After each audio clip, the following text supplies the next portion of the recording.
I think one of the reasons why we become cops is, quite frankly, it's a fun job. It's exciting. We get to push the limits of everything we do. We sit around and we get bored. And then we look for the excitement, right? So whether it be we're out running traffic, looking for a car to stop to get into, or we hear that call that comes out that maybe it's an emergency, maybe it's how we can push it and run code, right? Because it gives us that excitement that we've been looking for every day. The problem is, as cops, we push the limits of a car, and we're quite frankly just not that good, right?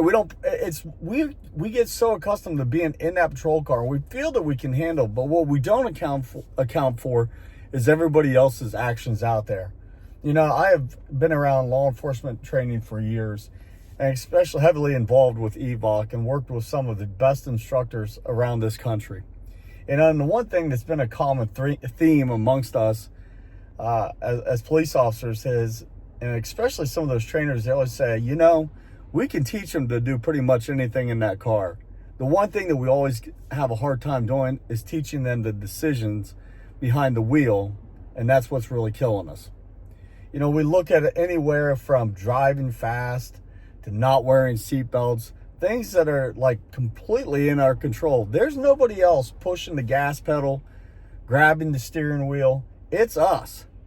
And a lot of the crashes that we've seen in law enforcement that have taken the lives of police officers, they're single vehicle crashes.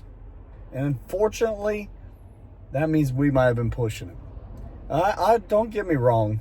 I'm not going to sit here and say that I was an angel and I have never, drove way faster in a patrol car than I thought I needed to.